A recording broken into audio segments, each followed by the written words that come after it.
Hey, everybody, and welcome back to another episode of the Hunt the Wild podcast. I'm your host, Adam Bowlds, and today I'm joined with the Whitetail Legacy Podcast. One of their guys here. How you doing? I was going to have you introduce yourself and tell a little bit about you guys' podcast. All right. Well, my name's Cody Jenkins, or High Fins Jenkins. That's what people call me for some reason. The people that follow our brand, but we started a brand over 4 years ago. Mostly whitetail, probably 95% whitetail talk. Love podcasting, love meeting people. Absolutely love and desire to chase big whitetails wherever we can get on them. So we kind of selfishly decided, let's start a podcast so we can talk to the best people that we think are the best hunters. It's really hard to have a conversation with someone for an hour without having a podcast format. But this way we can kind of cheat and say, hey, man, come on my show. And then we could just ask people questions that we want to know anyways. So that was going to be my first question, was how you guys kind of got involved in podcasting and stuff. So you guys wanted to use that more as a tool to kind of learn from?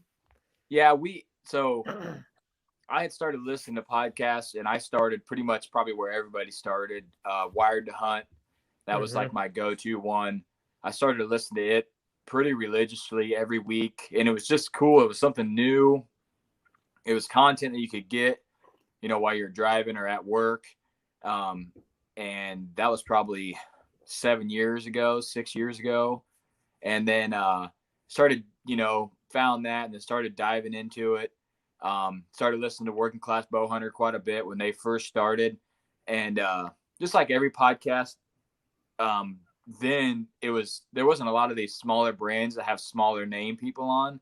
It was more like, let's have the biggest names on that we can get to talk to them, because that would be cool for other people to listen to.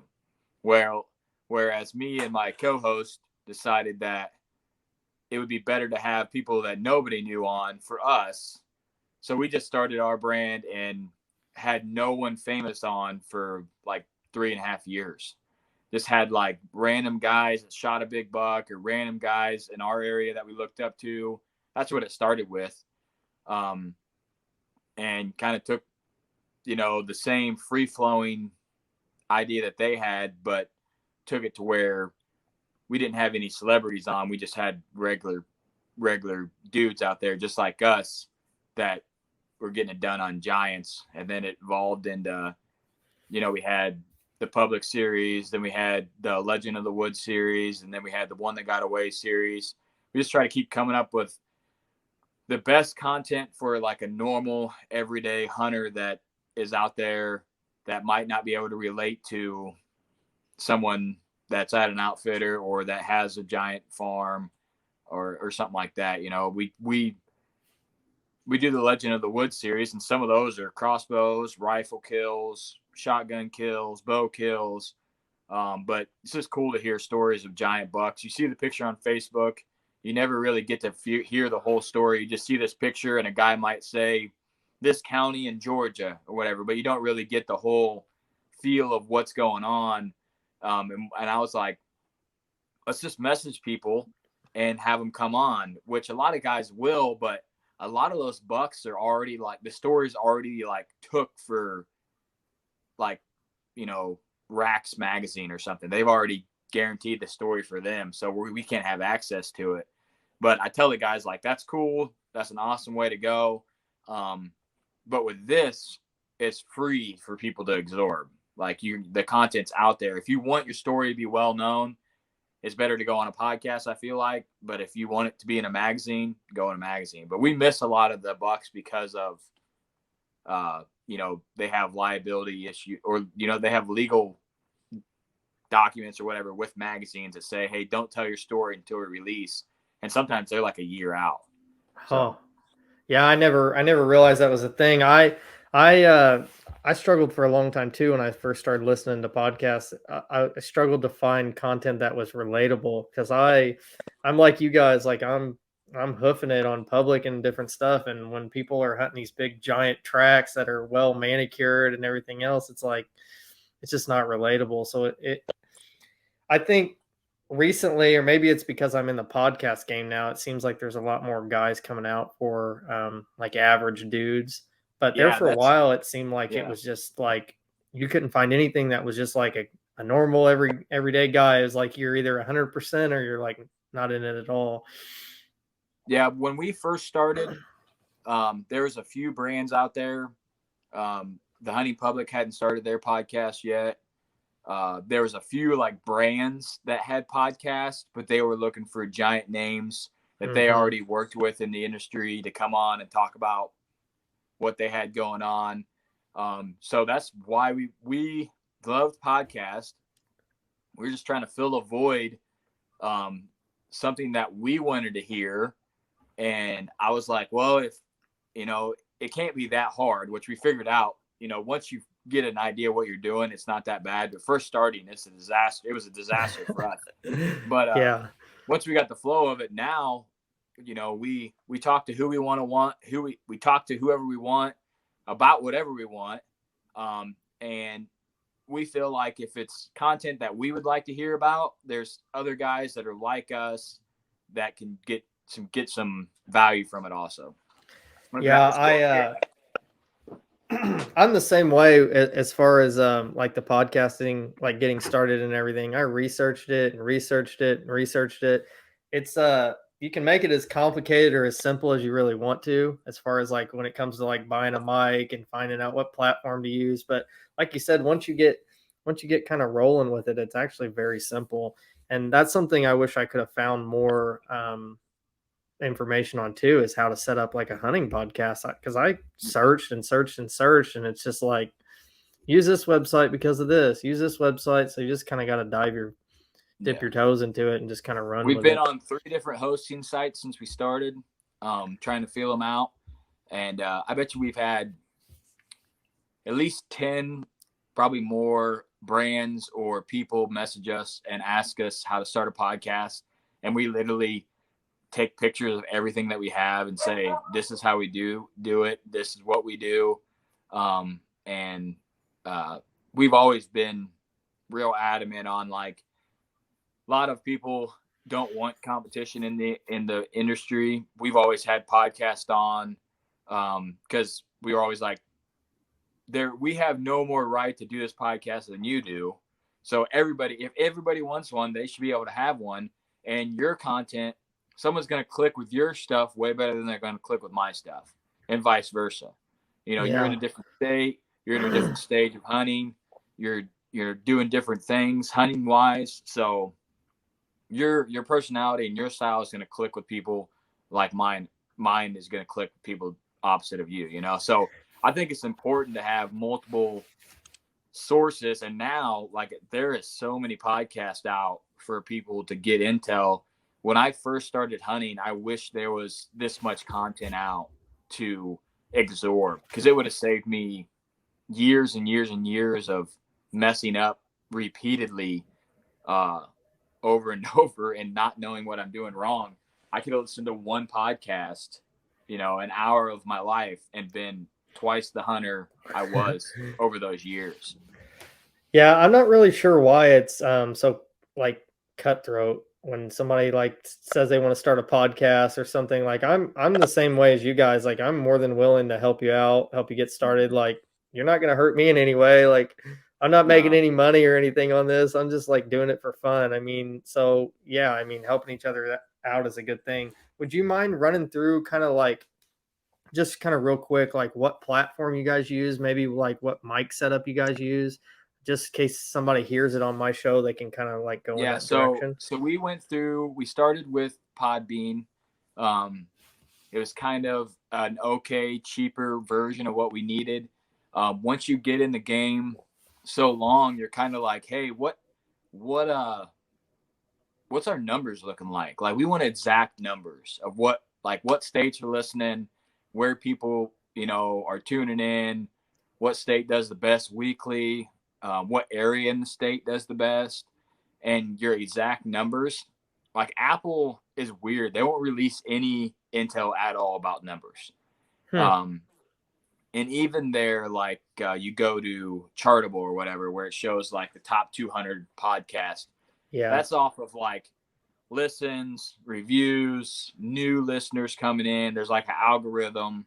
But it constantly, it's probably never truly accurate. No. And the people like the bigger podcasts that are getting more listens and have more reviews and more people that are subscribed to get their content weekly, get the automatic downloads when you subscribe weekly. They're always at the top. Meat Eater, Working Classes up there, Wired to Hunt's up there.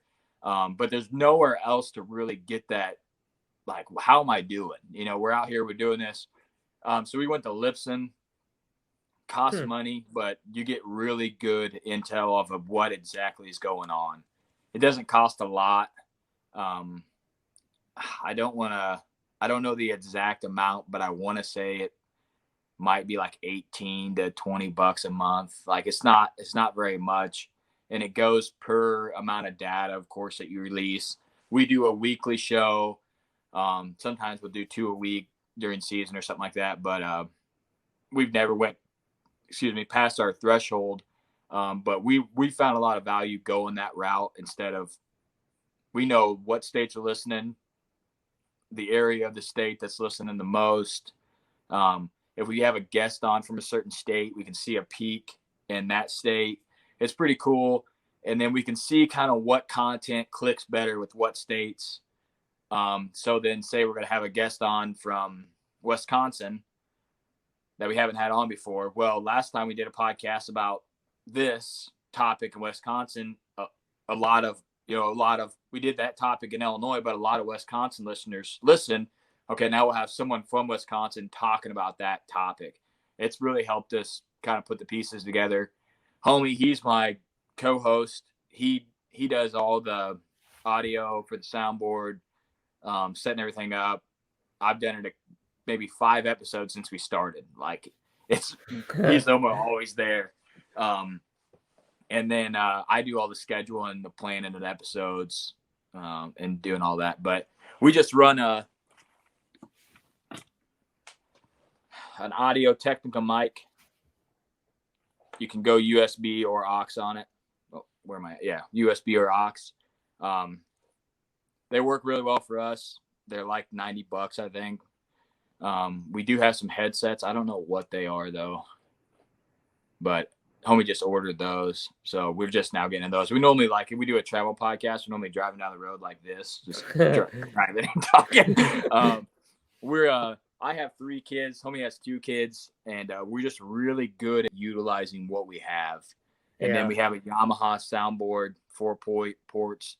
That helps out a lot with the feedback and stuff.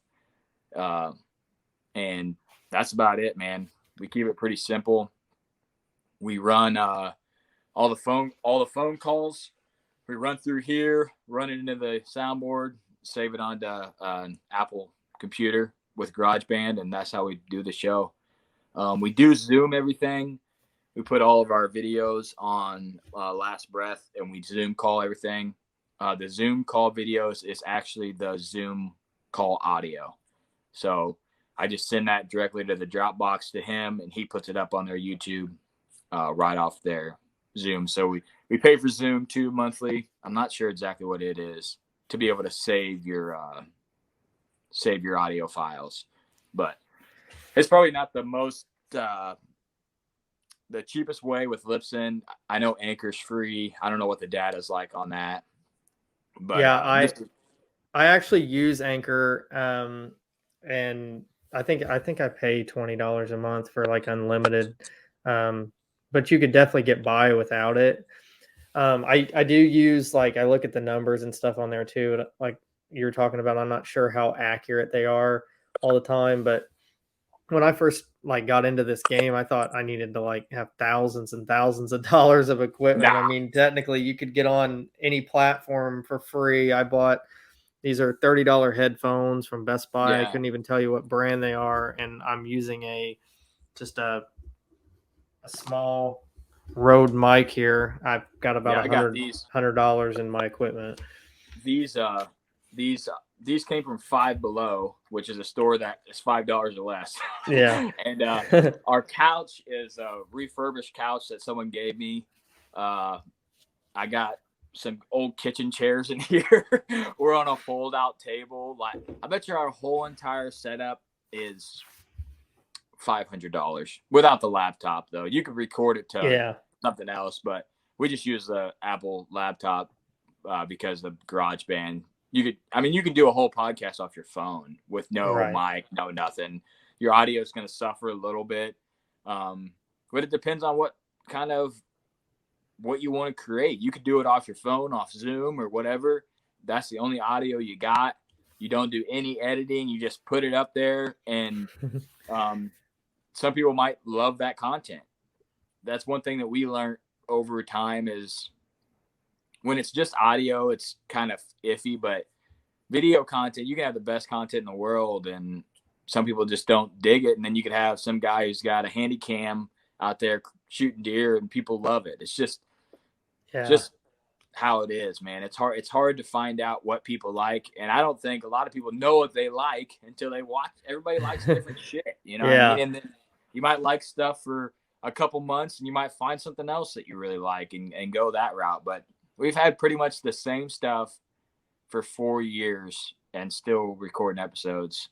And I think we started with like $40 mics maybe. And maybe I had a snowball. I don't know what they're called, the condenser mics, the snowball mics. Mm-hmm. They might be like $80, and then we stepped it up to this, and then we bought a soundboard. And that's about it, man. It's pretty simple for us.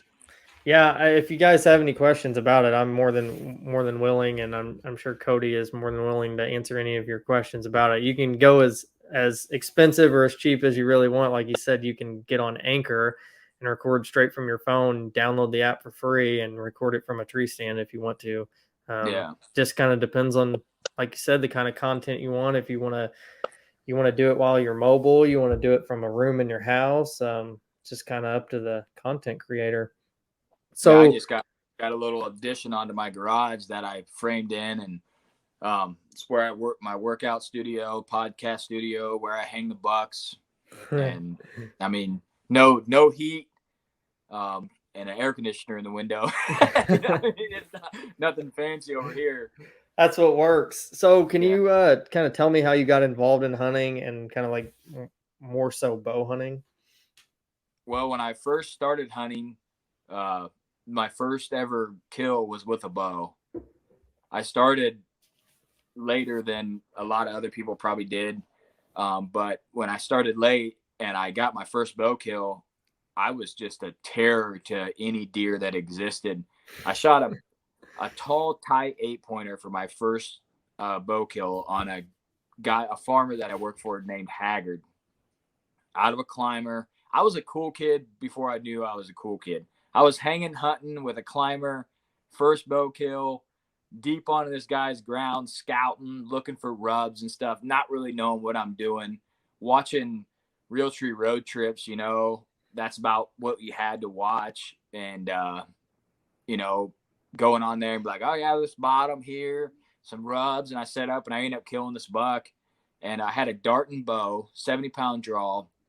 And it was tough to get back.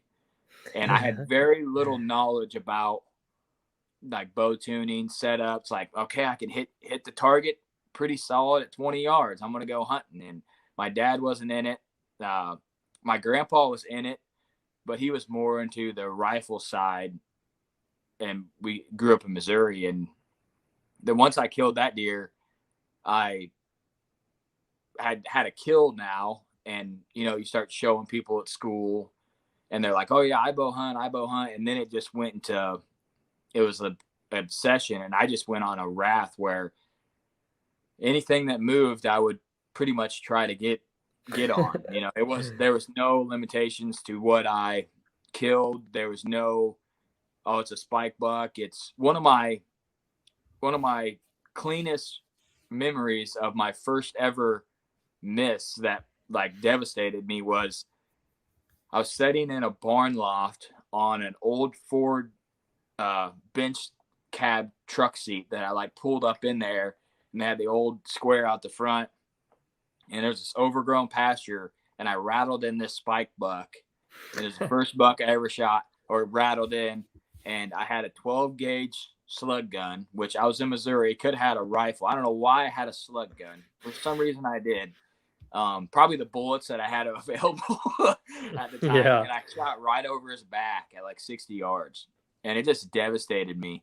And I was so dead set on finding that spike and, you know, making up for my miss that I ended up killing a really good buck off that property out of the same spot. Like I'm just going to hunt this spot again. That deer's going to come by.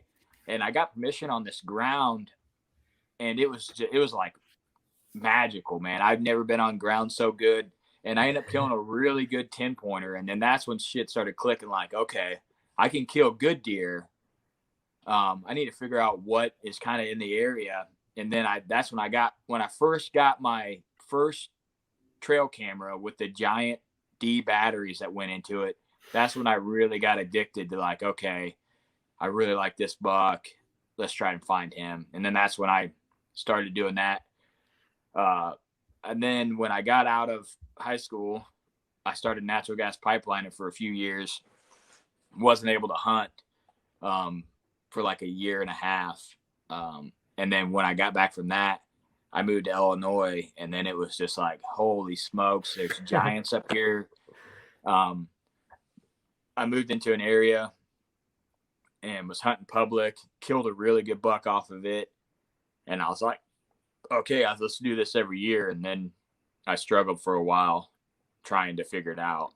And then probably, I'd say 7 or 8 years ago is when stuff finally started clicking for me, to where I was like, okay, figure it out, kill a good deer, kill a really good deer. Okay, kill a giant, kill a good deer, good deer, you know, every year. I think I'm on a 7-year streak of killing a good buck or 2 or 3 every year. That's a pretty good streak. Yeah. I mean, I went where I killed, I got a piece up here I killed on public, and then I ended up getting this piece that was probably the best hunting piece I've ever had in my life. And it made me the hunter I am. There's a ton of good bucks on it. And then that's when I started passing deer. Like, I wasn't a terror. I was like running a lot more cams, trying to figure this piece out. It was really small, but it was just one of those pieces that was connected to so much stuff. And I killed a 155 10-pointer out there. First deer off the piece, October 15th. And I was like, holy crap. Like, okay, that's my biggest buck, you know, bow kill. This is getting serious. And then went into, kept going. Next year, I killed a 148-inch buck. The very first buck that I ever was like, all right, I found you in velvet. I'm going to hunt you down, and I'm going to take you out. And I learned so much from that. I thought I was going to kill him early, didn't end up killing him, kind of boogered him up, hunting him too hard, learned some stuff about that, tweaked my access, and ended up killing him in the rut November 9th. Just random cruising. And I actually passed a deer that was bigger than him by probably a few inches, not giant bigger, but he was definitely bigger frame than him. Went right underneath my tree, and this one was behind him, and I let that one go to shoot this one. And I got the sheds off that buck the year before, and that's when I was like, man, I could really get into this, you know. And then that year was the first year I ever got a picture of like a 180 class buck, you know, where I was like, okay, wow, I can really. So it was the 180 or nothing then. Like that was all I was shooting. And the next year I went in and I was like, I'm going to shoot that really good buck or nothing. And I ended up shooting that buck and losing him on Thanksgiving weekend, and one of those deals where the situation was completely messed up. Immature hunter, really just trying to figure it out. Took a bad shot. He was turning to cut off a doe. I winged one, dropped him, went in there 12 hours later, jumped him up. He dropped, pawed himself away. I was like, okay, he's dead. Went in there, jumped him up. Deer went onto the neighbors. The neighbors would not let me go retrieve the deer, kind of that situation. The guy that I jumped the deer with, good friend of mine, I ended up killing a 193 incher a couple years after that, and he thinks that it was bigger than that deer. I think he was in the 180 range like I thought, but he had a drop time that came off his face, went down, had kickers off the twos, split threes, split bait. He just had a lot of stuff going on where it's hard to add all up off of trail cam pictures. But then the next year, after I shot and lost that buck, kind of devastated me. I kind of went into a hunter depression. That was like my moment. To really gleam out there, and I let myself down. Didn't do the right thing for the animal, and I pretty much was done hunting that year. Ran trail cameras to try and find that deer, and never was able to get a picture of him. Neighbors never got any pictures of him. I believe he died. I seen buzzards back in there, told the neighbors about the buzzards. I said, that's the way the deer ran. I think he's dead in this area. And they said that they'd go look, but I couldn't go on there.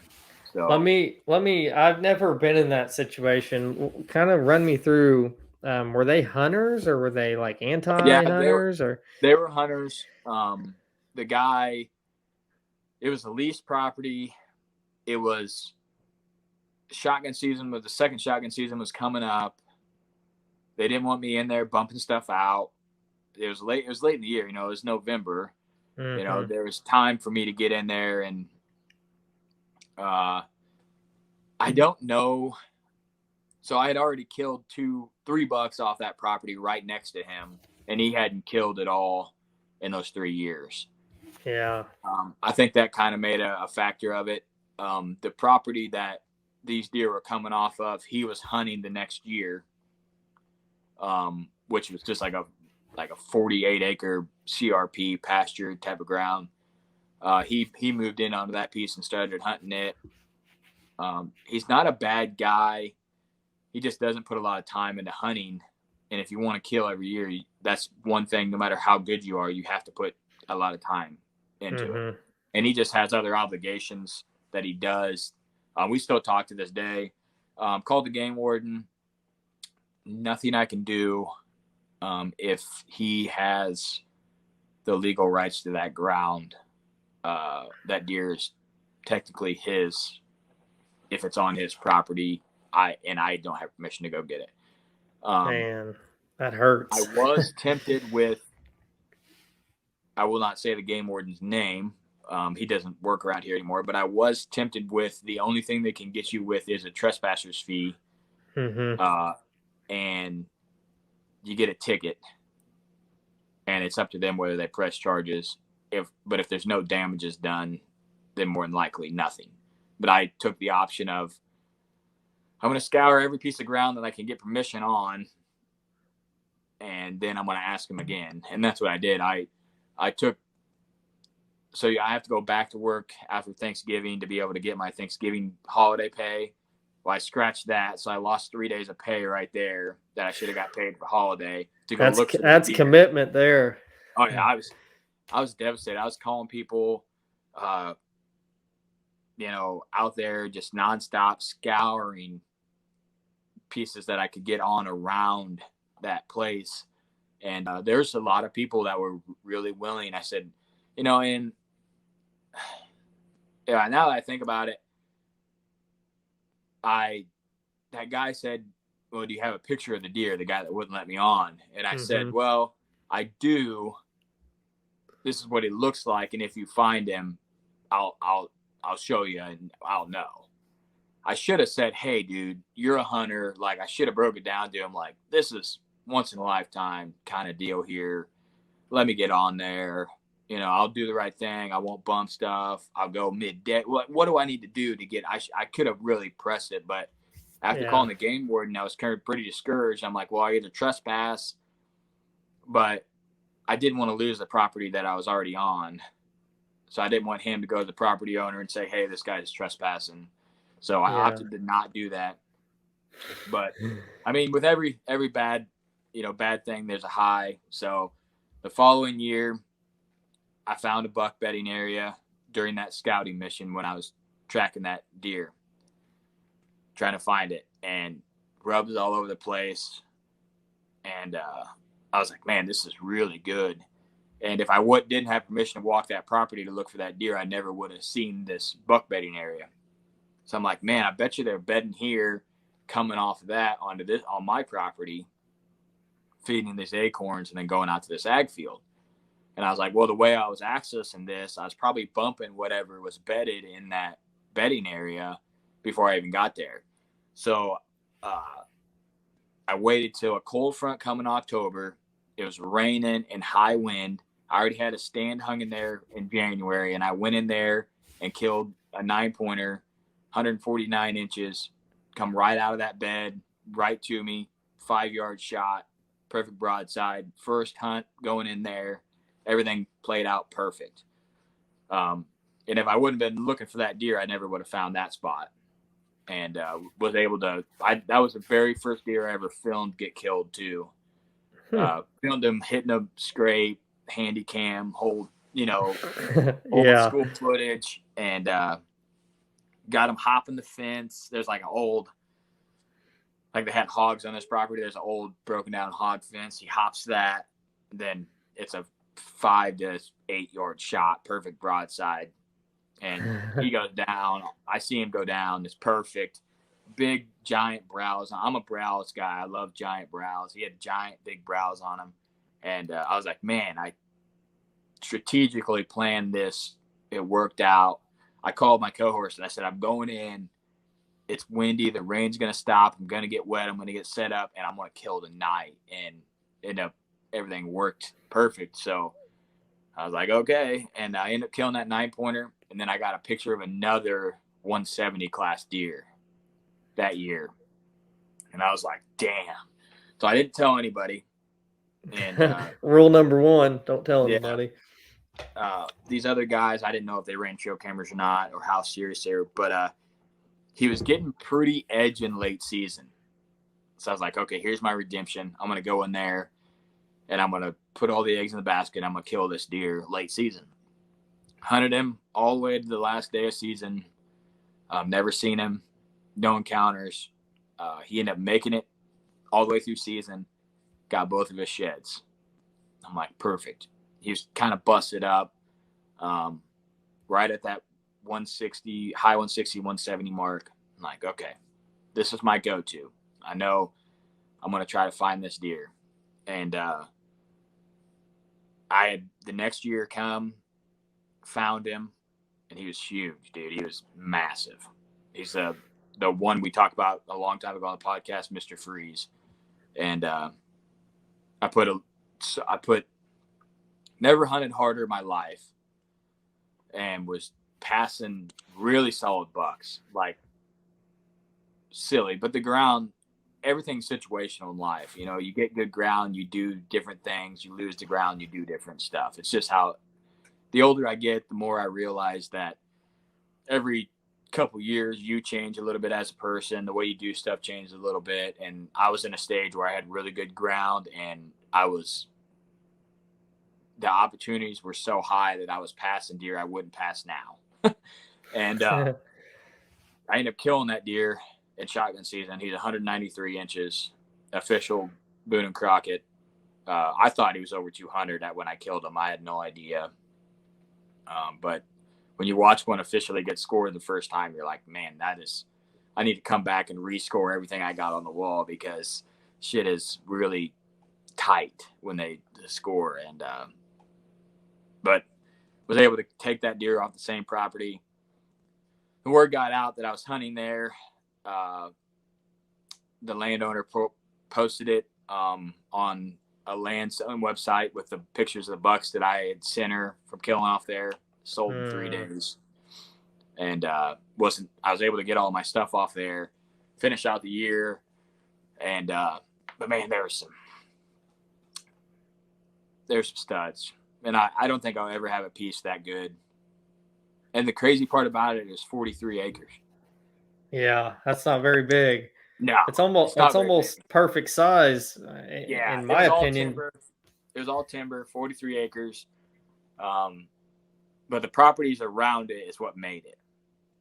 You know, nobody hunting. If you can find somewhere that's in a good area and has been hunted for 4 or 5 years, there's really solid bucks on it. Seen it time after time after time.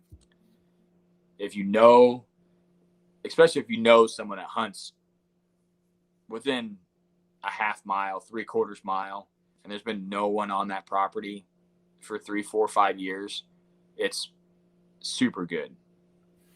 We had this small piece that's 10 acres that I hunted 4 or 5 years ago as like my doe spot. I used to run beagle dogs there. The landowner hunted it a lot, and he's one of those guys that was like, man, I'm gonna go in here, I'm gonna clean this out, cut these trees down, plant a little food plot, like try to open it up, make it look nice. But deer don't like that. They like nasty. And me being the person I am, I'm scrolling Facebook and I see this house for sale. I'm like, oh, okay. And the house had like 2 acres of timber, and that 2 acres of timber butted up to this 10-acre piece that I used to have permission on. And this guy's showing slammer trail cam pictures on this 2 acres. So I'm like, whoa, maybe we might have something here. So I drive to the landowner's house, and she's like, yeah, my husband's in the nursing home, he's not doing good. No one's been down there for like 3 or 4 years. Full rain, go down there. If you see anybody else, kick them off. If you see any coyotes, kill them.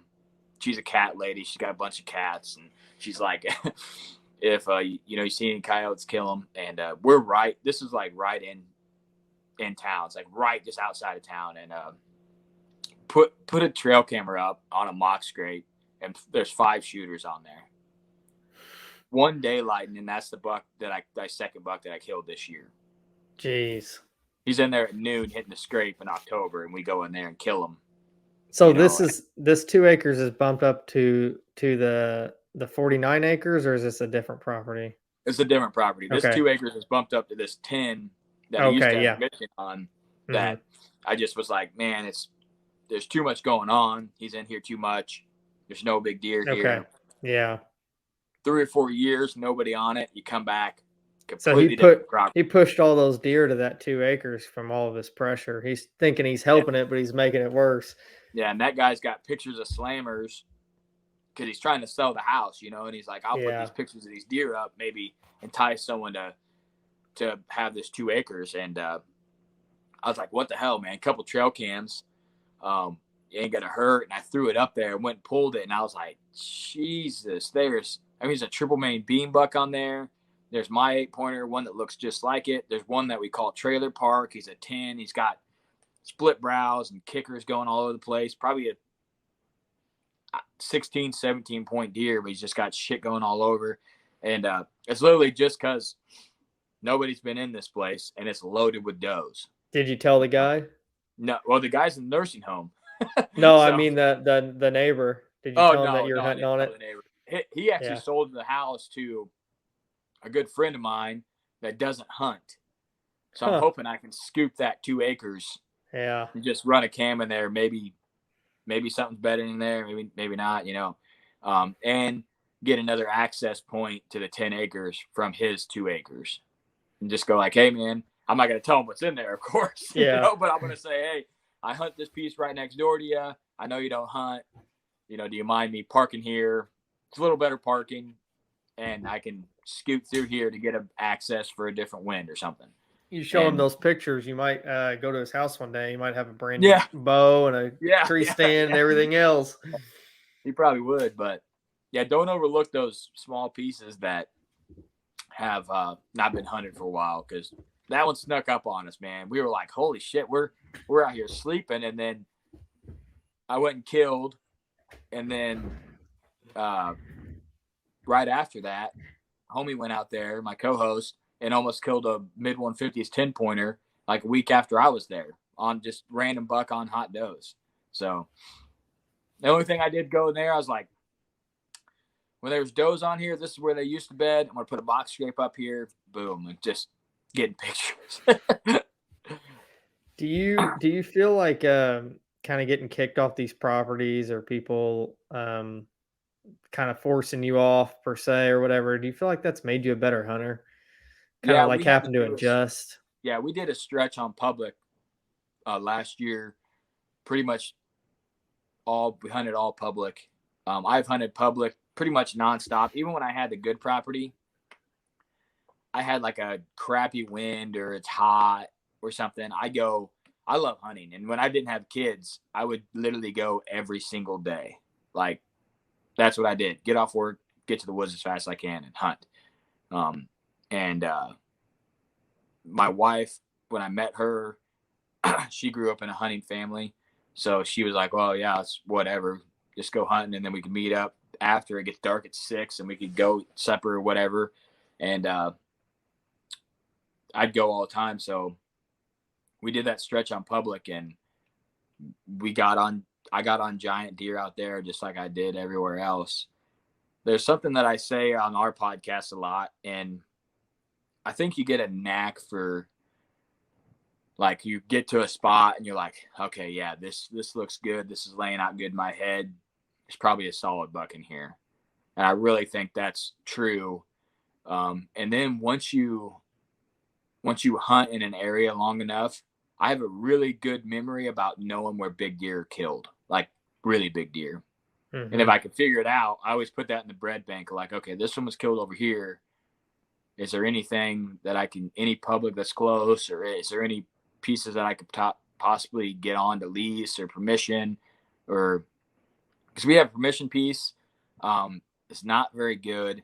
It's one of those pieces that like a giant could come in at any time. We've killed 2 bucks off of it in 5 years. And I take care of a migrating set of birds from Mexico. He has 65 birdhouses, and I have to go clean them weekly for 2.5 months. So it takes me like an hour and a half. I go out there. I take all the whatever's not a purple martin nest. Purple martins have a certain nest. Whatever's not a purple martin nest, I take out the other nest, and that's how I get permission to hunt this piece. And that's commitment. Yeah, whatever it takes. That's one thing that we say a lot. Whatever it takes, whatever you got to do, I'm game for. But I was really into hunting big deer.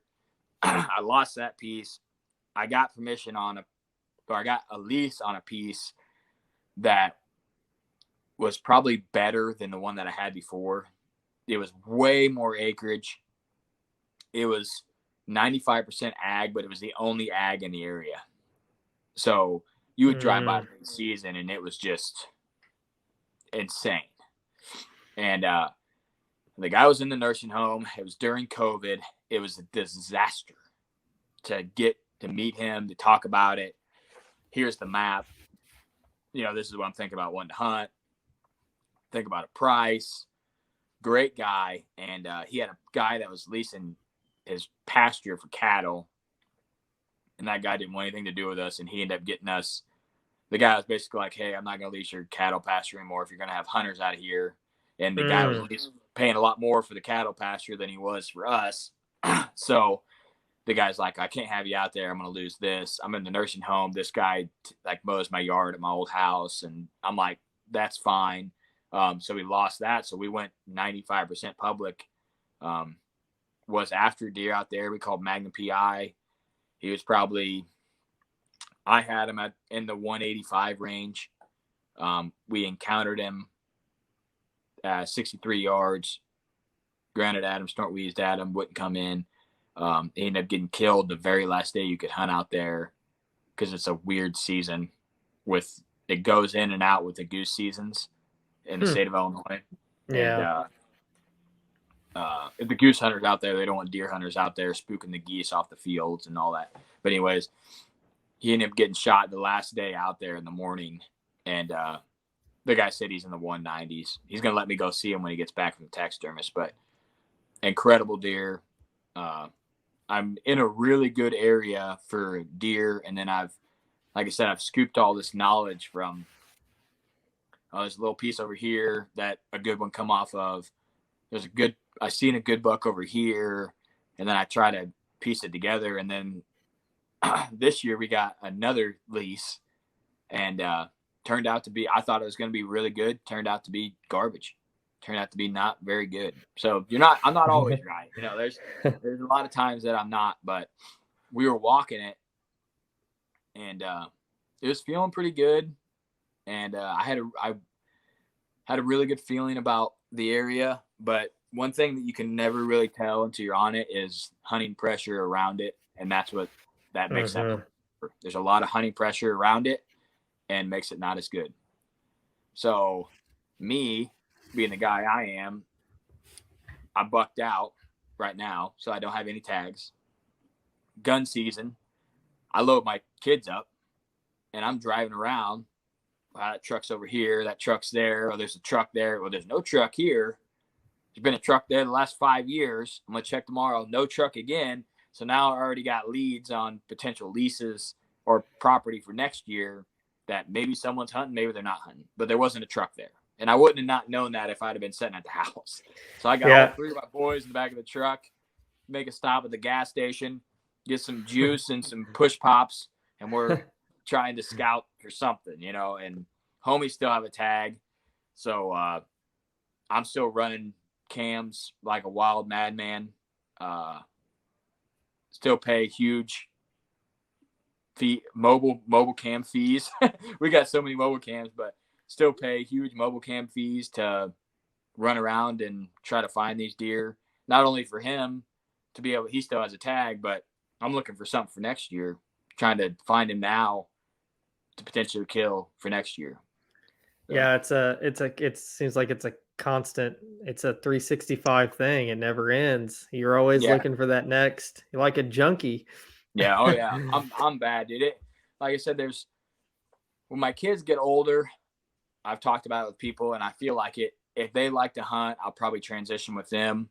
And I don't know, I'm not going to be able to hunt as much. I know that. So it's going to be more focused on them, and I'm not going to be running down big deer for them. I'm going to let them do the exact same thing I did. Just kill whatever they want for as long as they want until they want to step up.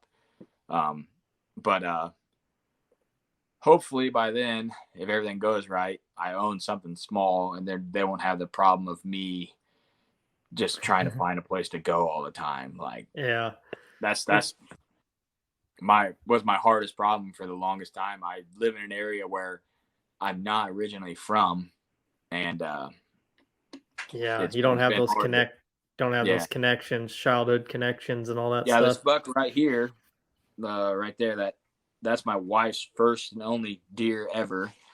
I passed this deer a couple times, and then she went out, this 8-point right behind me, in shotgun season, and shot him on her second hunt ever. And she's probably ruined. Yeah, she was done.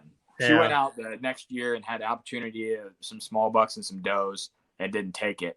Just waiting on something giant. But I kill so many deer that she's like, the deer meat isn't a problem, it's there. Like, and we don't buy beef unless it's steak at my house. We just eat deer.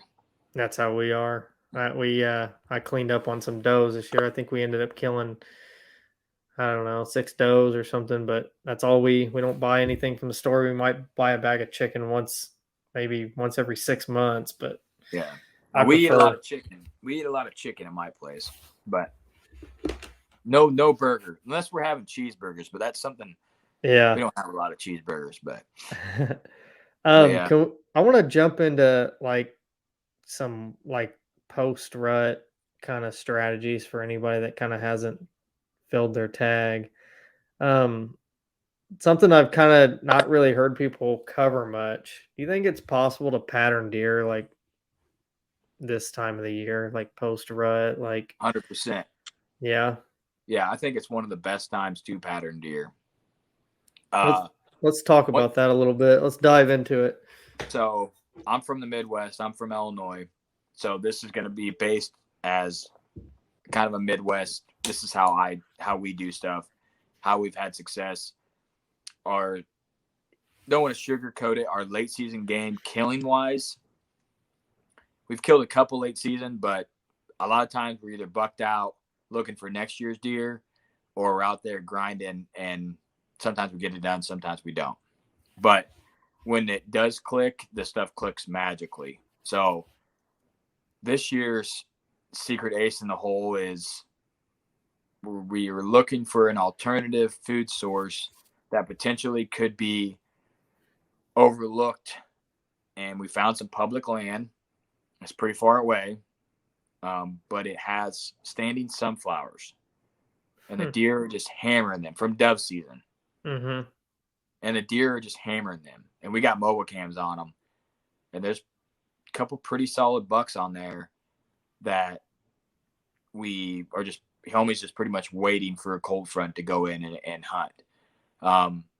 Another thing that we like to do this time of year that I don't hear a lot of people talk about is once those bucks, like if you have a mature doe family group that you know is in a really good bedding area, a lot of times bucks will snug up to those does in that bedding area this time of year.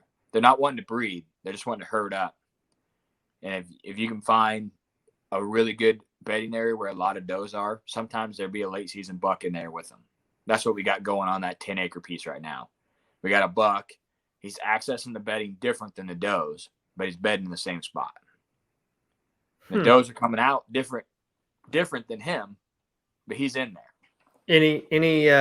Any reason why that buck would be doing that? I mean, no pressure in there. Yeah. A lot of low brows.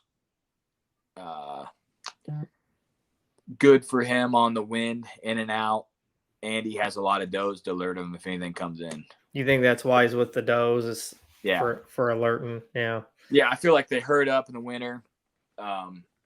They know if there's that many does that are in the area, you know that there's food that's carrying these does somehow. Yeah. So for me, it's very seldom to see like some random buck that's just all by himself bedded up in the wintertime. Mm-hmm. You know, that's like October, November kind of stuff. You know, they're kind of off by themselves. Yeah. Another thing that we key in on is if you had a big deer in the summer in early October that left and you don't know where he went, a lot of those deer come back. Yeah. A lot of those deer that you cannot find in the rut, you cannot find in October. We have a giant typical right now that is in the 80s that we have one picture of him all rut. Early season, he's there. Been there for 2 years. And then we moved the cam in there and we got a picture of him last night coming out. So I was like, oh, okay, maybe maybe he came back to a summer range. We got mobiles in there. We're just going to let him soak and see what happens. But when did he disappear? About mid-October? Remember? Last week of September, right after he shed velvet. Yeah, so pretty quick. Yeah, and then came back. We had like the 26th of October at like 4 a.m, just random as hell. You know, it's something dumb. Forgot his toothbrush. Came back home. Yeah, and then now he's back. Yeah. And bad thing about that deer is it's so funny. People think these deer are like hidden and nobody knows about them, but in actuality, an assload of people know that deer's alive. So there's one guy out there, we'll message back and forth, and it's very seldom that I find a buck that he doesn't know is out there. And he's the guy that killed the giant that we were hunting that was in the 190s. His name's Sean. One of those guys, no social media, in his mid to late 30s, just out there. He owns his own business, and he hunts every day that he can. Takes all November off and just hunts and kills slammers every year because he puts time in, you know? Yeah. And he knows that big tipple was alive. He sent me a picture of him last night, and I was like, shit, like that deer is in danger. This guy's a killer. Yeah. but that's what I would say. Find food sources and don't think like, oh, there's standing corn or there's a bean field. I mean, we found them on standing sunflowers, which is something I've never heard anybody talk about. You know, it could be like in Missouri, like an overgrown brome hay pasture. Might be something on it right now. The overlooked areas that didn't get pressured and the really good areas that are holding a lot of does bedded, there's probably some bucks bedded close to them because there's a reason that all those does are comfortable bedding there, even after all the times of people going in the woods. Our gun season, we've already had both of our gun seasons. We've already had our muzzleloader season. So if you find these deer right now, you don't want to give up trying to find them because there's a really good chance that deer lives. We have a late gun season that's for antlerless only. So if that buck sheds its antlers and gets killed for some reason, that's a potential. But I don't know how it is around you, but a lot of guys just hang their bows up this time of year. Yeah. Like, we're done. It's cold. The deer ain't moving. The public lands, like, yeah, been ran through the ringer. 20% of the pressure that was out there before is now gone, and there's new bucks coming into areas that weren't there before. So it's like a whole new ball game. You get these bucks that are coming in an area, and you get to start over and try to figure them out. And we had a giant located, everything that you wanted, a deer, and this deer was in the, you know, that buck that said you hear people talk about, oh, he's right by the parking lot and he's right off this road, and that's where this deer was in the 80s, high 70s, drop tine, giant flyer off the 2, 11 pointer, big split brows, living 300 yards from the parking lot. And a guy went out there and he's dead. The guy went out there to kill a doe, killed a giant. Like, took a climber in, hung up a tree, killed this deer at like 3:30, just cruising around Thanksgiving weekend. In the Midwest where I live, Thanksgiving week, that week of Thanksgiving is one of the best times to kill an absolute giant. That's the same week that I shot and lost my buck. And our cams light up with movement for some reason. I don't know if they're trying to find the last doe or there's a gap where it's Thanksgiving and there's not a lot of people out hunting or what it is. But there's something that magical about those 3 days where a big deer just like, I'm going to move in daylight. And we went in there and hunted that deer 4 times, never seen him. And that guy, like I said, went out there, killed him at 3:30 in the afternoon. You know, just he's out there trying to kill a doe. Yep, out there trying to kill a doe, and didn't go very far from the parking lot, a couple hundred yards, and maybe a 12-acre timber block. Like, that ain't very big. Oh, I'm telling you, dude, this paved 2-lane highway, real heavy traffic, 150 yards from where I got one cam that's 20 steps off the road, like right there that I was getting them on. So with that late season, we got all our cams on that guy. We figure out he gets killed. Luckily, we go in there, we pull a bunch of cams off that. We move them over here. We get on another one. Just a never-ending cycle. Just keep moving around. But we're an opportunist too. If we, I'd say right now, a 130 class deer is probably pretty dangerous to homie. You know, it's going to be in the ballpark of it's getting pretty late. Getting kind of desperate now. Yeah. Could you guys talk about a little bit just what you guys use as far as like public land gear? Are you guys mostly hunting out of saddles, or are you hanging and hunting? So we film all of our stuff. We wanted to film because we think it's cool as hell to have this stuff. We never really thought there would be monetary value. We film weddings Mm-hmm. as a side business and do quite a few of those. So we had all the gear anyways. And homie's really good at editing. So it started off filming a beauty pageant. We filmed a beauty pageant. And Wow. yeah, and we did really good at that. Then we did a wedding. Then we did another wedding. Then we did another beauty pageant. Like it, we were like, okay, we'll buy this. We'll buy this. We'll buy this gimbal. We'll buy this. We're gonna get this new camera. And then it was like, shit, we'll just film hunts, and started filming hunts. And then pretty much every dollar that we've made off podcasting has been, we bought right back in with gear and all that, camera equipment. And so we run all stands.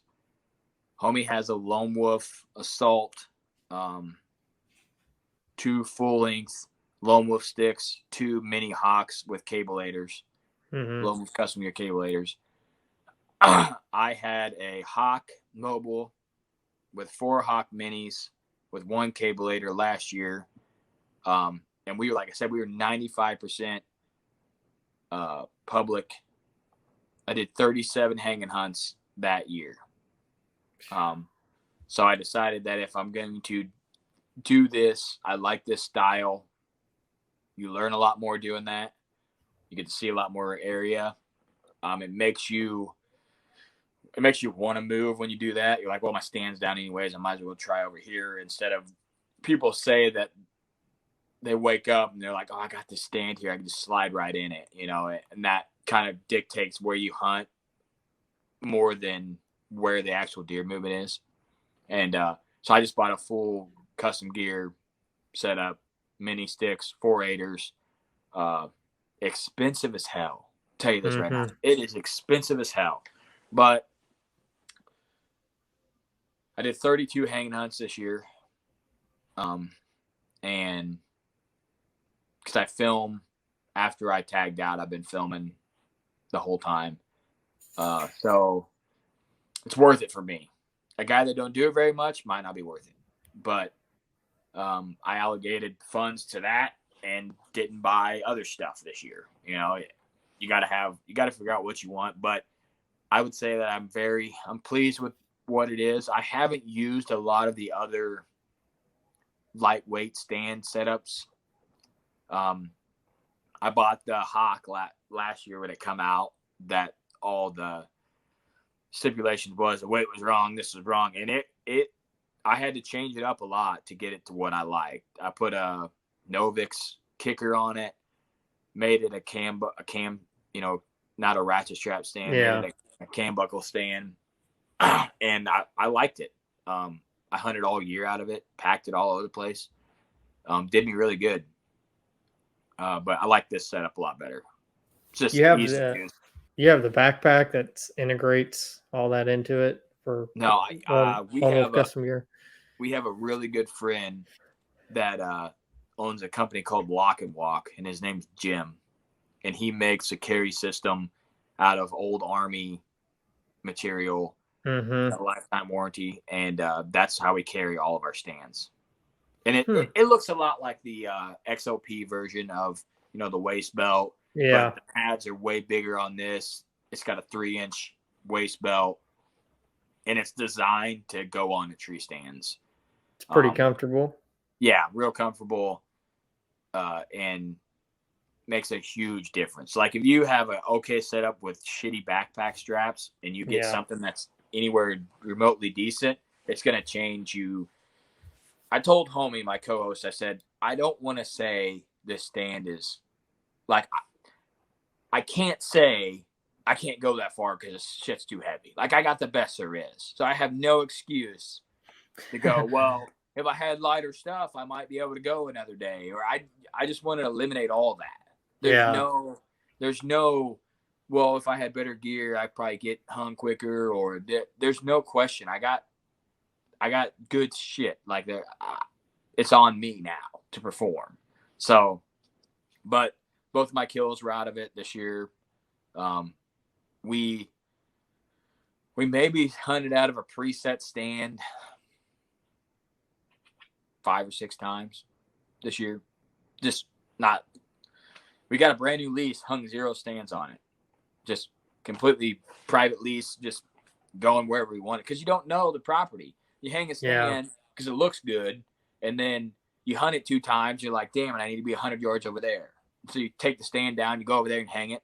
Then you hunt it 2 more times. Oh, shit, it needs to be over here. So you get down, and we were like, let's just hunt however we want to hunt. We have the lease for more than a couple years, then we'll know, and we can hang some preset stands, and that's the way we took it. The 10-acre piece has no stands on it at all. It was all whatever, wherever we wanted to go, trying to figure it out, I started floating around a little more this year. I have a climber, but I have just some cheap hang-ons and some sticks that are not really meant to be packed in, but I kind of flirted around with that a little more this year, and I can tell you, I saw a lot. I probably saw 3 times as many deer moving around, and man, I did not get. Sometimes you go to the same stand over and over and over and over. It just kind of like becomes like a routine. You just kind of get burned out going to that same stand all the time. So, I've been looking at Lone Wolf custom gear. Not really sure what I'm going to go with yet, but I was looking at that backpack because I want to be able to pack in a camera. I was going to ask you how you guys are packing in your camera gear, what arms you're using, stuff like that. So I just have a Badlands pack. Mm-hmm. The older I get, I really like shit with a lifetime warranty. Yeah, that's what I carry. Okay, I'm gonna spend $100 extra on this, but I'm never gonna have to worry about it again. Like if the shit breaks, I don't have to buy it again. It's a lifetime warranty. So we run all Badlands stuff. I use a 4th Arrow tree arm. Mm-hmm. And our cameras, we run both DSLRs. We have a Canon. It's ridiculous. That shit's ridiculously expensive when you get up in there, dude. One of our lenses is $900, like just the lens. Which camera body are you guys running? Homie would know right away. I should know. What's the Canon that came out last year? The 90. That's what I got. The 90D. Are you talking about No. DSLR, or are you talking about a 90D? Yeah. Shit, I should know. I've used it a shitload. I can get some quality film with it, but I don't know what it is. It's a 4K, full frame 4K. There's so many that come out. Oh yeah, Canon. But anyways, we run Tamron glass. I have my personal cam. If I'm gonna self film, I have a Panasonic GH4. Does great 4K. Oh, so you're rocking something different if you self film. Yeah, it's smaller. Lenses are more wide angle. Yeah. If we're both filming, there's no way with that 70 to 200. The 70 to 200 lens is 9 pounds, just the lens. So if you try to move that, you got to use a bigger fluid head to support the weight. Yeah. Trying to move that on the body, get it focused. Mine, I run 35 to 150.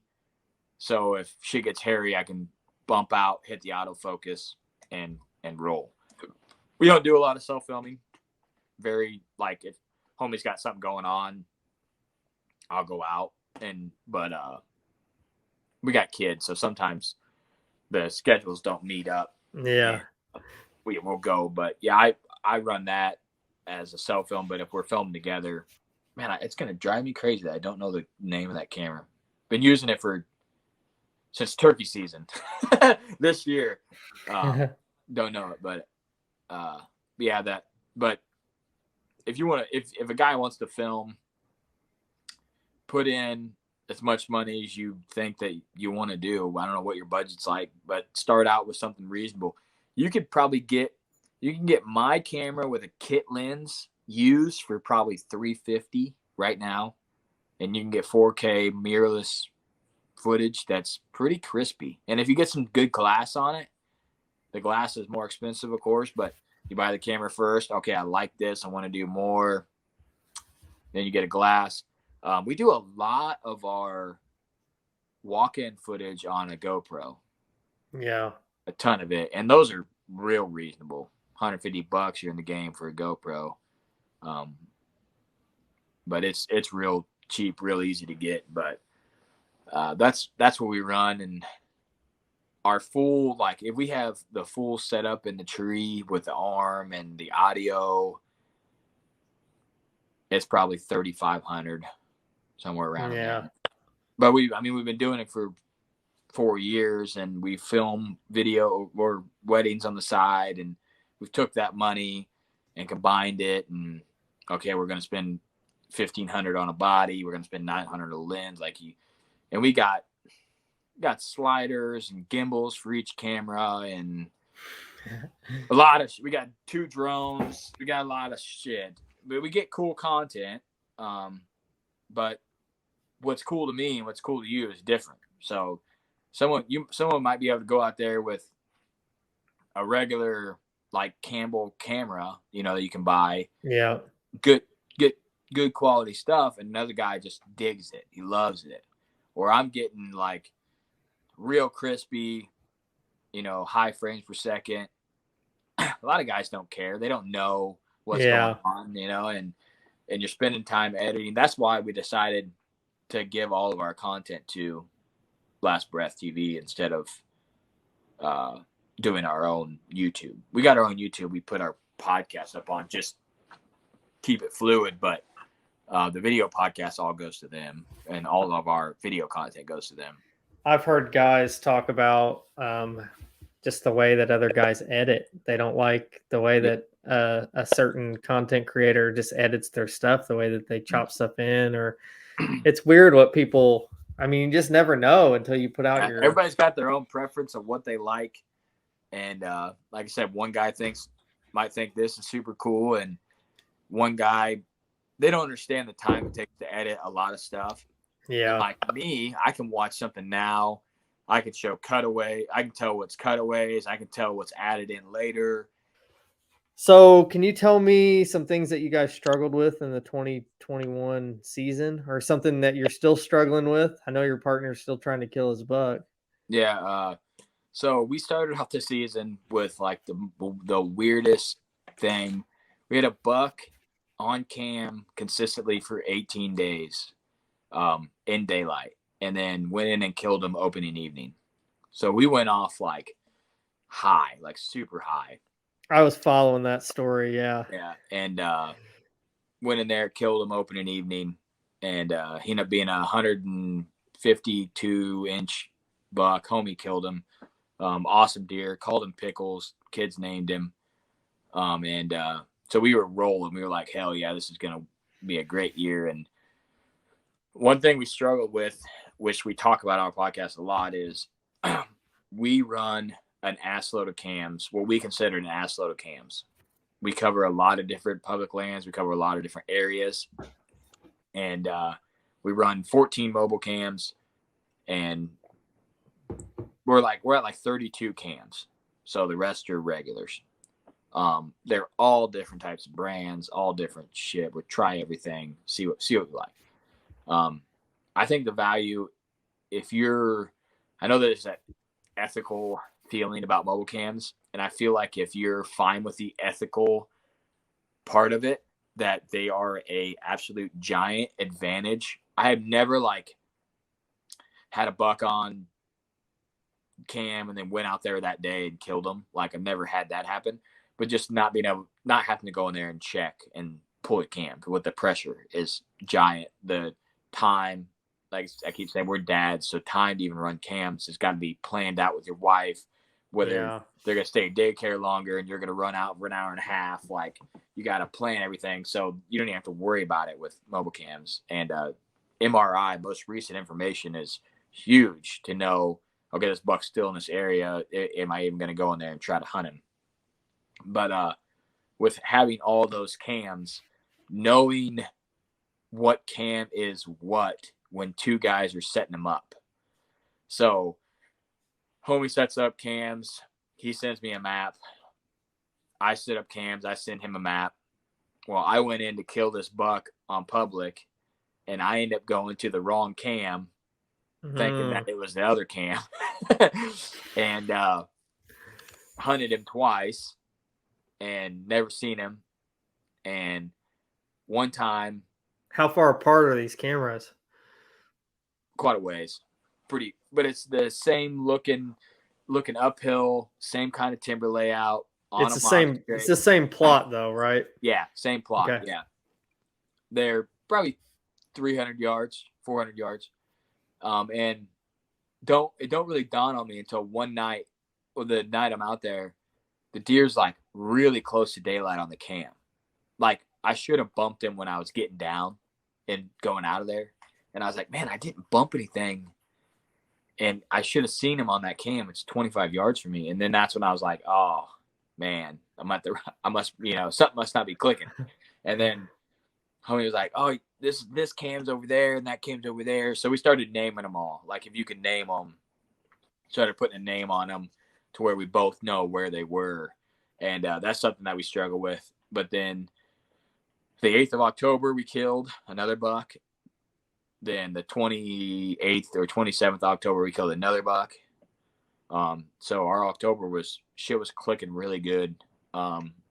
Then we struggled with hunting pressure on our new piece, and the dramas that big deer bring. You know, we went to Missouri rifle hunting, and we killed 2 bucks down there. The coolest hunt ever. Opening morning, he kills a buck and then I kill one like 7 minutes later. Southern Missouri. It is so much fun. And so that's his second buck, my third buck. We're rolling right now. And the landowner of the lease calls me and she's like, hey, the neighbor to the south said he's seen you guys out here trespassing. I'm like, well, we're in Missouri. Like, it couldn't have been us. Apologize for them going up there. And those guys went and duct taped all of our cameras that were, you know, we had one kind of along the edge of the field. Their property's kind of over here, and then the field runs this way, and then this is ours. We had cams where they're coming out to those fields, and then some in, and they went and duct tape all over all the lenses, and they drove past a mobile cam and were pointing at it like this, and had face masks on and stuff, you know. Oh, so you don't actually know who did it. Well, we know as the neighbors to the south, they were pointing at the cam coming out of their property that night. And then they're doing donuts in front of our cam on their side by side and then duct taping them. And so we struggled with that. That was a new lease, new to the area. They don't know us. You know, I don't know what the right thing to do is. You approach them, say, hey, I'm hunting here. Like, you don't want to bother the guy. And they hunted a lot more than we thought. Hunted on a lot of winds that weren't good for our property, good for theirs. So it kind of pushed the deer off our property. We didn't hunt that place hardly at all. Just ran mobile cams and went out there periodically. And I don't know, besides the deer I killed, which would be good for the topic at the end, I don't know if we ever seen another shooter on that piece. So really? That was a piece I thought was going to be really good. And there's shooters on cam, but just struggling with hunting pressure. And then struggling with when we find a deer, it gets killed. Like if you find a deer that you want to hunt and it's on land where there's people hunting with you or public, you got to move on that deer quick. Like you can't mess around. You got to get in there and get on him as quick as you can, because you think that deer's safe. No one knows about this deer. And then boom, he's dead. Like it's happened to us multiple times. And this year it hurt pretty bad because it was a big deer, you know, one of those deer like you find, you're like, oh crap, I really found something here, and then gets whacked. So do you like the guys that mess with your stuff, do you ever like want to do detective work, find their social media and kind of see like they're posting pictures on their Facebook or on their Instagram, anything like that? I've been on public so long, and I've got so many horror stories about it. That kind of numb. It doesn't even faze me, man. Yeah. We get every year we have cams stolen. We'll have cams so far back on. We put one on a black post inside of a bush, like cut it all out, hidden back in there. so far away that it should have never been bothered, gone.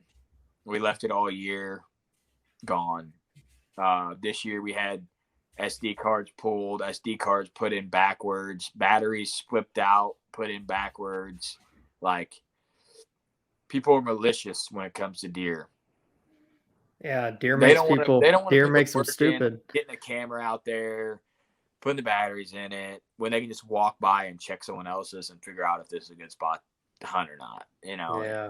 And that's something that we are like, okay, we're cool with that. One thing I will put out there for any of your listeners that want to run cams on public, one thing that we like to do is the refurbished cams that they sell, that go on sale. You can get them very, very cheap, and they're pretty solid. You're going to have a few that have issues, but you're out like $30, $25, and that's, we run a lot of, we say we run 30 plus cams, but a lot of them are $25 Moultrie A25s that have been refurbished, or we run a bunch of Exodus stuff. We've been friends with those guys a long time. But those cams are like, we do not want these to get stolen. They're super badass. Like, we normally lock those up because they're expensive, man. But do you guys ever hang them up high? I guess on public you can't use those little, the little things you drill into the tree, kind of point them we down. hang them up high. They've still been messed with. I've put them low, been messed with. One thing that they won't mess with is mobile cam, though. Yeah, everybody knows when they see that antenna. No one to mess with those. So people are like, man, I don't know how you afford to run so many. Well, they don't get stolen, so I ain't got to worry about that. And the intel is worth it. The time is so valuable for me that monthly payment that I pay, which isn't terrible, the time, like per hour, that would have went to take me to check all those cams and the gas. Yeah, it's way doable. Like, what does a I don't have any mobile cams. I'm kind of thinking about getting into it. What does it cost, let's just say, for one a month? So it depends on what cam you have. There's a lot of different plans for different companies. Mm-hmm. Depends on if you're in a bait state that's gonna get like a shit of picks. Like, we don't get a bunch of picks like that. So if you get a cam set up that's not getting a bunch of blanks or suns, it's $9.99. If you have more than 5, you get a deal to where it's like $7 a cam per month, and we run. Is that for a certain amount of pictures? 1,000 pictures. Yeah, that Exodus has a really good app where, like, I can have cams, homie can have cams, and we can both see the pictures on one page. Like, I could add you to our page. Oh, okay. Yeah. Look at the pictures, which I really like. They're cheaper. I want to say there's $7.99 a cam, and then you can add. You buy like total data there, and then it pulls off every cam, and a lot of them are like that. If I were to do it over, and I didn't have all these cams, I would get that Cuddy Link or Cell Link. If you had property that it worked on, just being able to go pull one camera and get 10 like that would be huge. But for us, having it on 3 different public pieces, 2 different private pieces, you're driving around, you just look at your phone and you got it. Yeah. And homie runs some and I run some. We split the cost down the middle, and I send him pictures. He sends me pictures. I'm still paying for the data right now, bucked out. Maybe he can get on something. It might help him, or I find something for next year. And I like waking up in the morning and looking at it, man.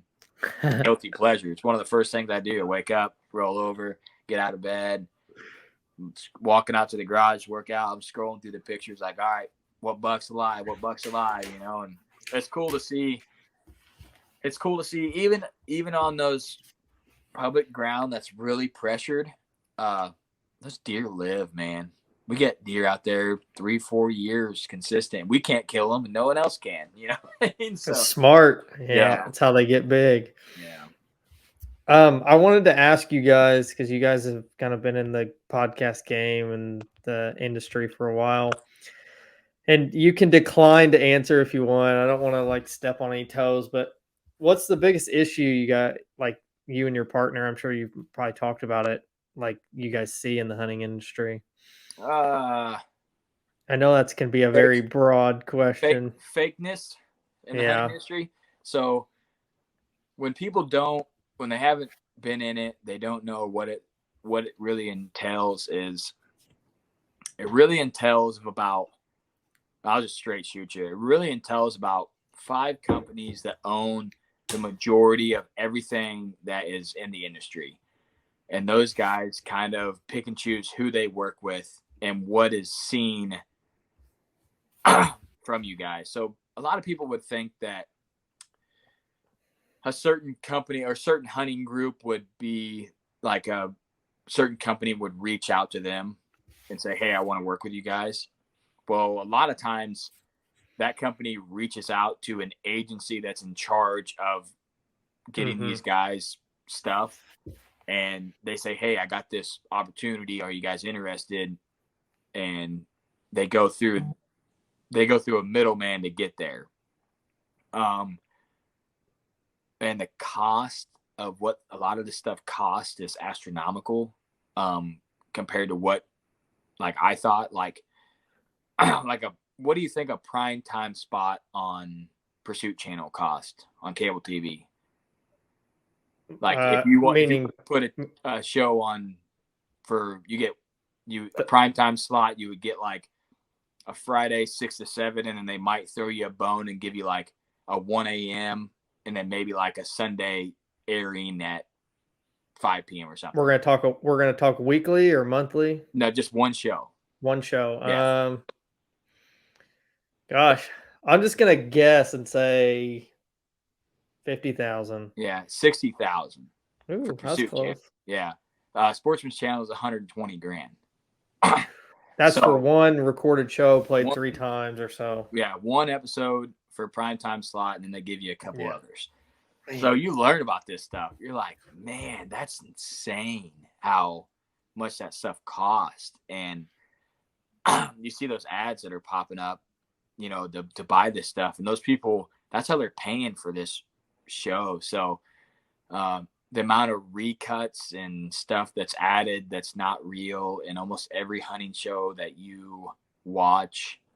And then just the people, like, there's really good people and then there's really bad people. Like, and it's pretty, like I said, there's 5 companies. So kind of got to pick and choose who you work with. Cause like one company might not jive with this other company. And then if you use this product, you might want to really use this product, but that company doesn't like you using that product. And we've ran into that. And then a lot of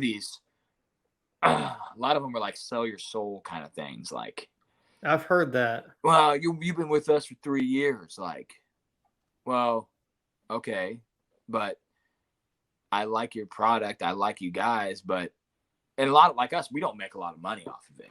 Like, we're just in it for what we're in it for, and if stuff gets to where we're like, man, we really don't like this, like, never do an ambassador program.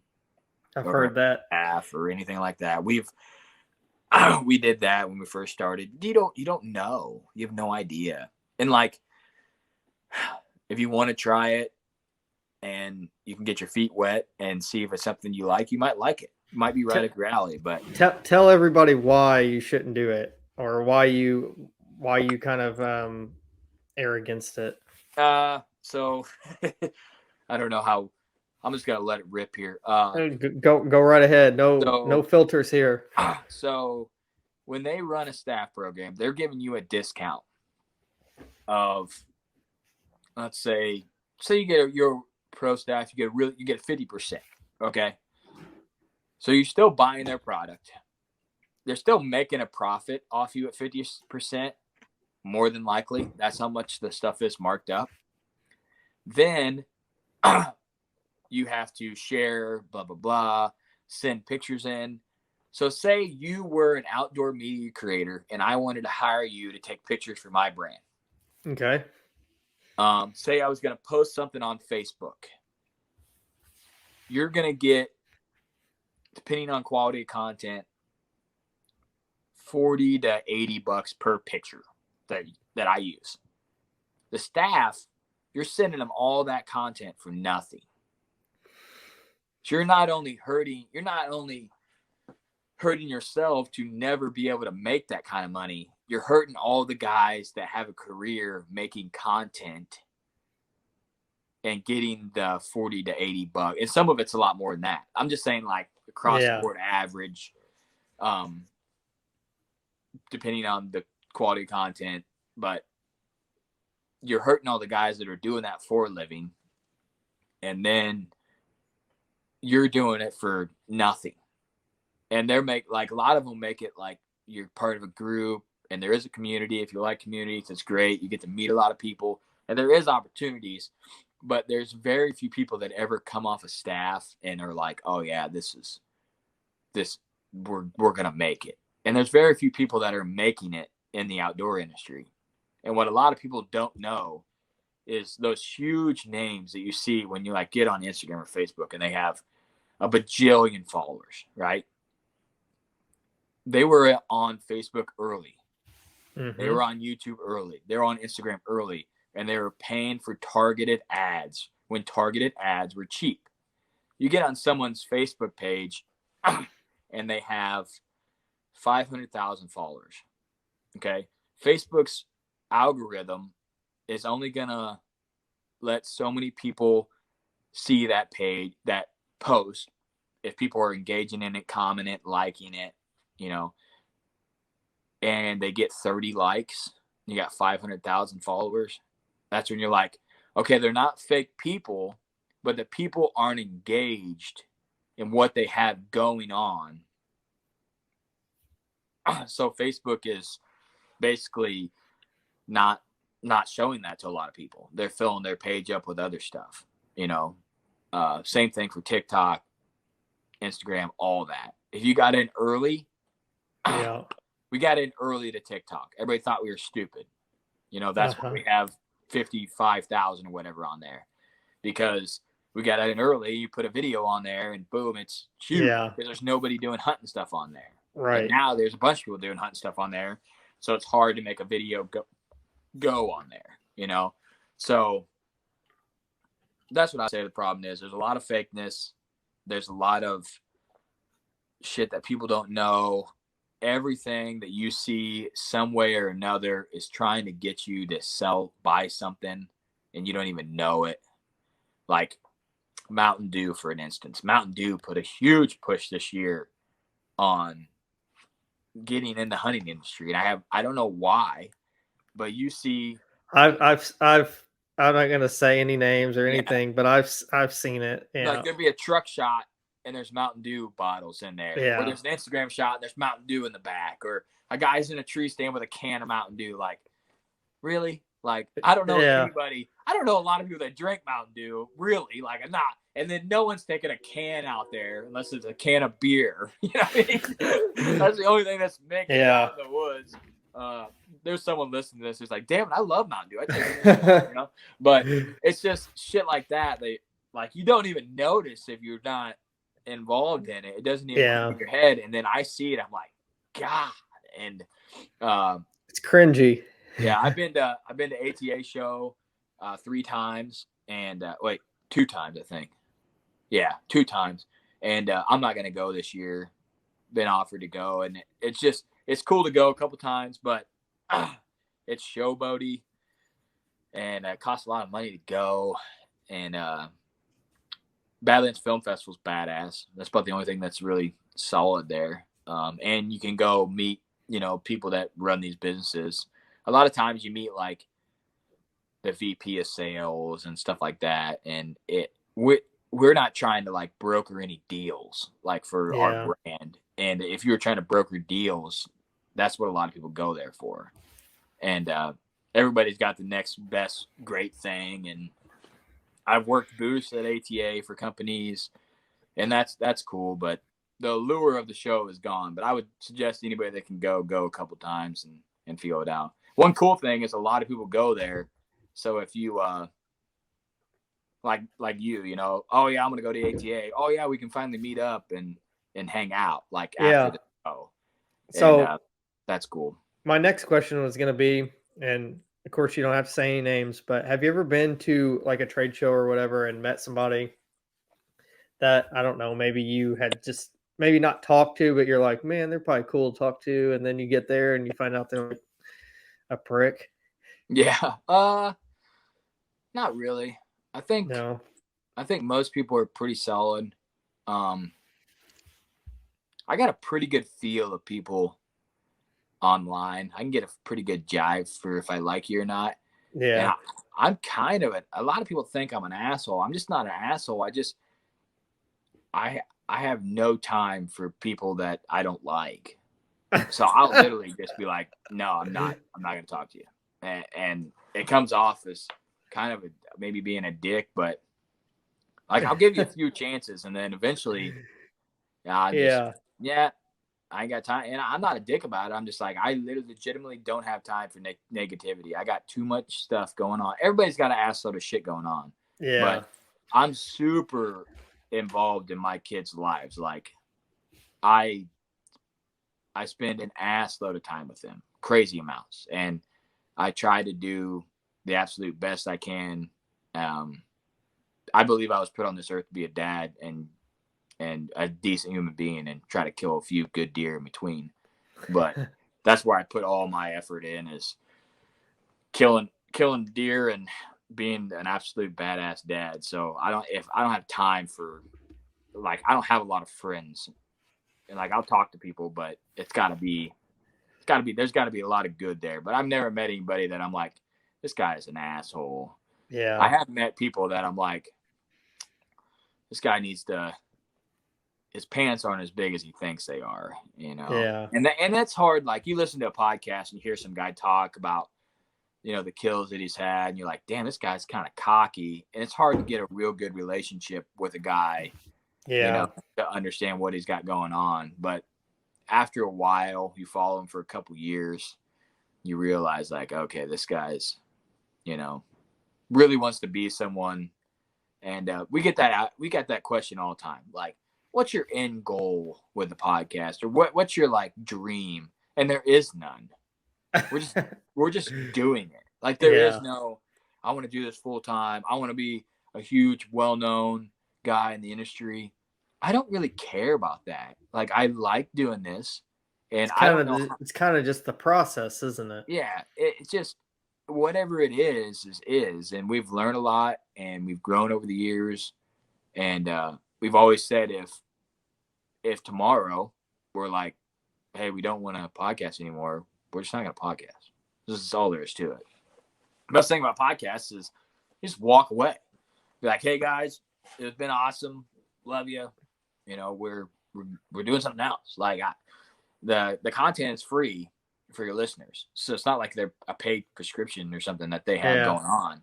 So the only commitment you have is to them to release a show. Like, there's no, like, you got to release a show. Like, we've missed 1 week in 4.5 years. It's because I had COVID, and was like, COVID wrecked me, dude. I've had it. It did this. Yeah, it did the same thing to me. I thought, I was kind of cocky about it. I was like, probably won't hurt me real. You know, I run a lot, work out, always outside. Like, I never really had a problem. And then, dude, destroyed my face. But well, if any of you guys listen to the Whitetail Legacy podcast, just know that they might just fall off the face of the earth anytime. Man. We don't have plans on anytime soon doing that, but you never know, dude. We could just, shit can get crazy with your life, and I think our listeners know we've been so honest with them, talking about all of the times we've messed up and our downfalls. They know the kind of people that we are, and it probably wouldn't be a huge surprise if we were like, all right, guys, it's been real and we're out for the last time. Like, they wouldn't be like, oh, holy shit, like, that's off the wall. But because it's never been like, oh, there's this huge grind to be the best or do the, like, be number one or make a full-time living. It's just like, wow, yeah, let's keep doing it, you know? Our main goal is let's kill deer. Like, that's what we love to do. And we'll podcast about it. And we'll talk to people about killing deer. I've met some of the people I look up to the most hunting-wise through the podcast that I probably never would have even heard of if I didn't have a podcast. So, yeah, that's probably something that I've met so many people, just not even guests, but just people in general that message you. It's insane the amount of people and people that you think you'd never talk to, people that are like, oh, I listen to your show, and you're like, wait, what? So yeah, it's a cool thing. I'm gonna wrap it up here. I hope that I can get you and a homie on here maybe together sometime and pick you guys' brain. It's been nice. It's kind of a different podcast than I normally do. It's usually kind of question to question, so it's kind of been more laid back, which I kind of like. So I'll ask you one more thing. Like, what would be your favorite? You say you eat a lot of venison at your household or whatever. You got kids and a wife and all that. What do you guys cook a lot, or what's your favorite thing to kind of cook? Or does the wife cook? Butterfly deer loin is way up there for venison wise. Yeah. But for just anything cook, like our favorite meal for the house, not wild game or just like anything. It has to be venison. It has to be venison. Yeah. Man, butterfly deer loins they're like real hard to beat. Like we that's top of the line for me. I love that shit. And I take a lot of pride in my deer after I kill them, like cleaning them out, doing the right thing, butchering them. But we use a lot of burger, and we love enchiladas in my house too. Or we eat a lot of Mexican food, stir fry, or not stir fry, fajitas. Yeah. But I'd say like number one food at my house is my wife loves chicken parmesan, and I make a mean homemade chicken parmesan, dude. I do 90%, 95% of the cooking probably at my house.